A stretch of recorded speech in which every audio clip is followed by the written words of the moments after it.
एजेंडे का खुलासा कि क्या कुछ उनकी प्राथमिकता रहने वाली है अगले 100 दिनों में। पीएम मोदी ये भी कह रहे हैं कि अभी तो हमारी सरकार की उपलब्धियों का लोगों ने ट्रेलर ही देखा है, पूरी फिल्म तो आनी बाकी है। हर गरीब के भविष्य को सुनिश्चित करना और देश को तीसरे नंबर की आर्थिक शक्ति बनाना उनका लक्ष्य है। पीएम बार बार इसका जिक्र कर रहा है।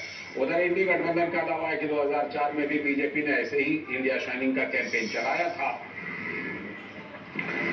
तो राहुल गांधी कह रहे हैं कि बीजेपी तो इस बार 180 पर सिमट जाएगी। उन्हें अपने 5 न्याय और 25 गारंटी पर कांग्रेस को भरोसा है। साथ ही इंडी गठबंधन का दावा है कि सरकारी एजेंसियों के दुरुपयोग के कारण बीजेपी इतने बड़े दावे कर रही है कि 400 पार कर जाएंगे और बीजेपी 370। राहुल गांधी कह रहे हैं कि सत्ता में आते ही अग्निवीर भर्ती बंद कर देंगे क्योंकि सेना में इस स्कीम को लेकर नाराजगी है, ऐसा राहुल गांधी का दावा है। और चुनावी चर्चा में राहुल गांधी आर्मी सोर्स का भी हवाला दे देते हैं। ये भी दावा करते हैं कि चीन के साथ झड़प हो सकता है तो ऐसे में नुकसान होगा। उधर बीजेपी ने चुनाव आयोग में सपा नेता अखिलेश की शिकायत की है और उनके ऊपर एमसीसी के उल्लंघन का आरोप लगाया।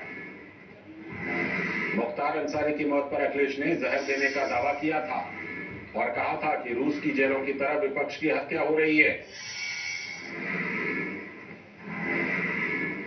तो कभी एजेंसी को लेकर और कभी चुनावी बॉन्ड को लेकर तो कभी उद्योगपतियों को लेकर विपक्ष मुद्दा बना रहा है।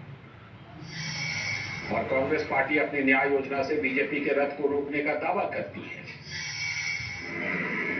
लेकिन कांग्रेस जनता के सामने यह बताने में असफल है कि 25 गारंटी के लिए धन कहां से आएगा। 30 साल बाद बीजेपी 2014 में पूर्ण बहुमत की सरकार बना पाई थी 283 सीटें लेकर और नरेंद्र मोदी के नेतृत्व में एक सशक्त सरकार बनाने में सफल हुई थी भारतीय जनता पार्टी। उससे पहले 30 साल तक किसी को बहुमत नहीं मिला था। जाहिर है कि पार्टी के पास स्थायित्व के साथ ये भी दावा है कि जो कहा तो पूरा किया। विपक्षी गठबंधन को एंटी इनकम्बेंसी पर ज्यादा भरोसा है, लेकिन सीटों को लेकर मचे संघर्ष ने उनकी धार को कमजोर कर दिया है क्योंकि ठीक से सीटों का बंटवारा हो नहीं पा रहा। नतीजा जो भी हो, लेकिन राजनीतिक दलों को ये बात पता है कि देश काफी बदल चुका है और जनता अब तो गुमराह होने वाली नहीं है।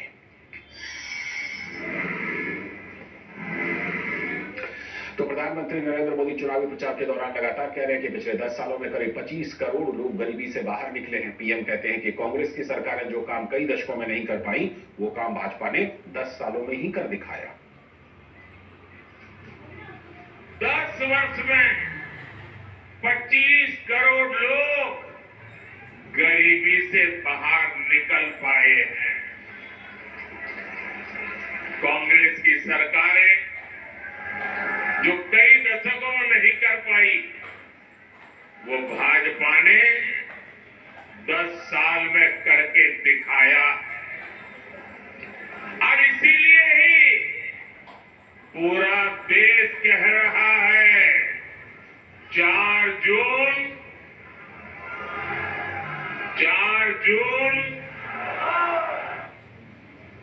तो पीएम मोदी लगातार पूरे आत्मविश्वास से कह रहे हैं कि उनका तीसरा कार्यकाल बहुत दूर नहीं है। साथ ही अपने तीसरे कार्यकाल के लिए पहले 100 दिनों के एजेंडे में पीएम भ्रष्टाचार के खिलाफ बड़े फैसले लेने की बात कर रहे हैं।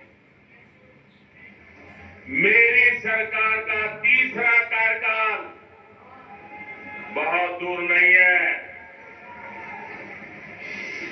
पहले 100 दिन में भ्रष्टाचार के खिलाफ बीजेपी सरकार और भी बड़े फैसले लेने जा रही है।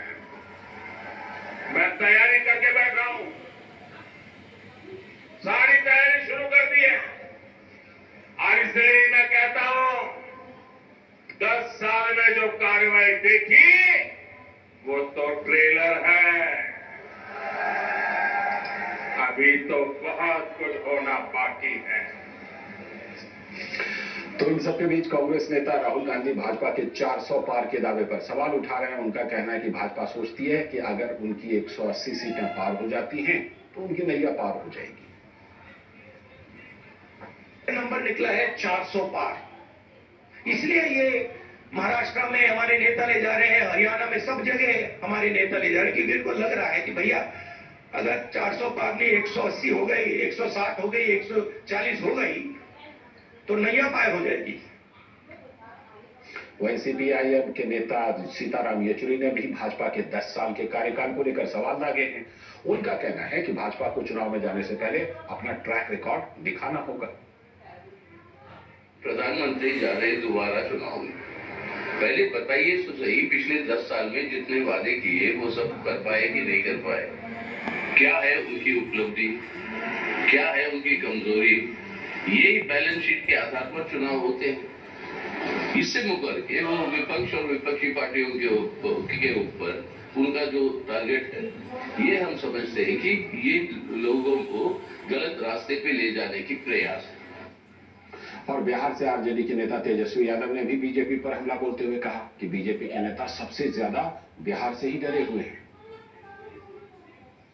सबसे बड़ी बात प्रधानमंत्री को तो कम से कम जो स्थिति है 365 दिन आएंगे तो भी उनको हाथ है।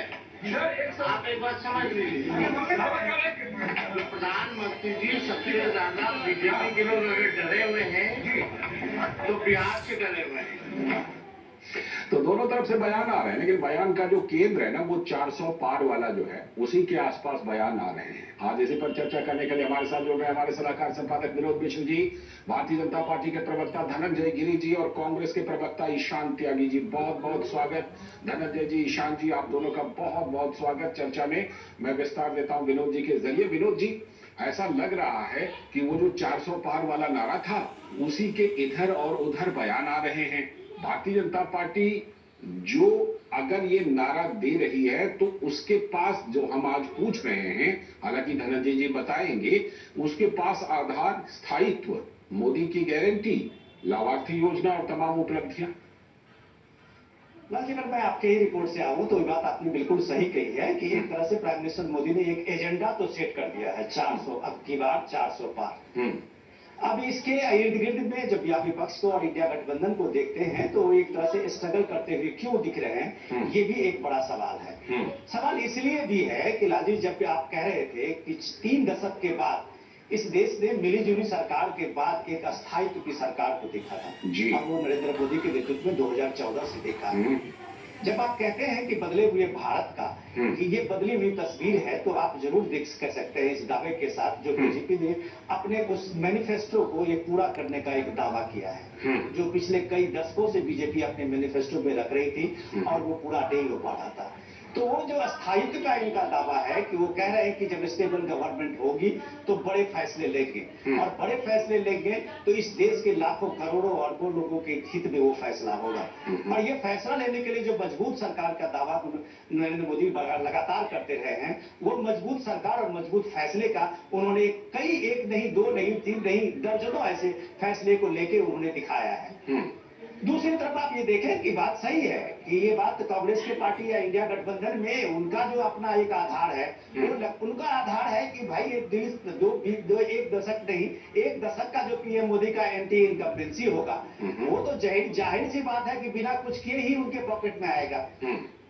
तो वो ये मान के चलते हैं कि 2004 में भी इसी तरह से अगर बीजेपी ने इंडिया सैनिक का नारा दिया था और वो चला नहीं, तो इसी तरह अगर इस बार भी ऐसा हो कि इंडियन कम्बेंसी का लोड उन पे ज्यादा होगा तो शायद इनका 400 पार का जो नारा वो फ्लॉप हो जाएगा।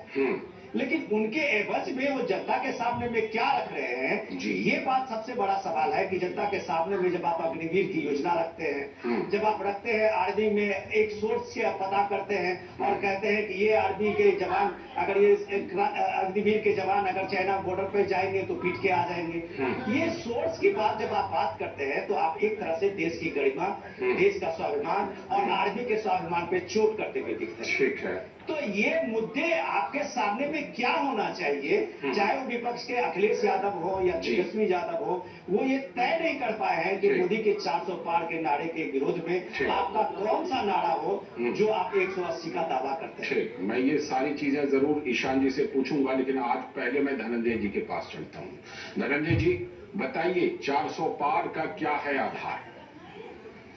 देखिए, देश विकास की जिस रफ्तार से चला नरेंद्र मोदी जी के 10 साल के कार्यकाल में, हम चांद के दक्षिणी ध्रुव के पार सूरत से आंखें मिलाने को तैयार, और चुनाव में 400 पार। ये नरेंद्र मोदी जैसे के नेतृत्व में कुछ भी संभव है। आदरणीय नरेंद्र मोदी जी के नेतृत्व है, जो उनके पास उनके जीवन का अनुभव और जिस तरह से उन्होंने देश का विकास और उन्नयन किया है, आप अगर देखेंगे तो नरेंद्र मोदी जनशक्ति नरेंद्र मोदी के पास एक विशाल जीवन का पुख्ता अनुभव, व्यापक परिवर्तन, विस्तृत जानकारी, एक आत्मसमझ व्यक्तित्व और सूक्ष्म जीवन चेतना, सुदूर प्रसारी अंतर्दृष्टि, आत्महत्या, वो अमोघ आत्मविश्वास, सत्यनिष्ठा का महान उद्देश्य नरेंद्र मोदी जी के नेतृत्व में इस जो विपक्ष कह रहा है, विपक्ष राहुल जी कह रहे हैं, कोई भी कह रहा है, इन अवसरवादी, निष्कर्मी, परोपकारी, मिथ्यावादी, सुखोपवादी, पर हिम्मत और उग्रचित वाले लोगों के पास ये सोच भी नहीं हो सकती है कि 400 पार कोई कैसे जा सकता है। क्योंकि नरेंद्र मोदी जैसे कर्मवीर, सत्यवीर, धर्मवीर, सुरवीर को नापने के लिए विपक्ष के पास कोई पैमाना ही नहीं। नेशन की नैया जो खवैया नरेंद्र मोदी जब चुनावी चेतक पर महाराणा समान मोदी स्वयं सवार हो, तो 400 पार कोई है ही नहीं। और हमने कब विपक्ष को कहा भाई आप एफर्ट करिए, आप जाइए 500 पार, लेकिन आपको पता है कि हम 40 भी नहीं जा सकते हैं। कांग्रेस पार्टी का कंपटीशन थोड़ा वो कांग्रेस से है, सपा से है। कांग्रेस तो जहां तक आई है, देखिए कांग्रेस पार्टी के पास जो सीटें हैं उसमें से 70% सीटें 3 राज्यों से हैं, पंजाब से, तमिलनाडु से और केरल से। केरल में राहुल गांधी जी वायनाड उनको बाय बाय करने की स्थिति में है, और यहाँ पूरे देश में कम्युनिस्ट उनके साथ है, और केरल में कम्युनिस्ट उनके पैजार है, और पंजाब में भी इस बार तो स्थिति है, पंजाब में उनकी मैक्सिमम सीटें आम आदमी पार्टी ने लौटी है, तो कांग्रेस अपनी सीटें वहां भी नहीं पहुंच पाएगी। दूसरे के बारे में कैसे ईशान जी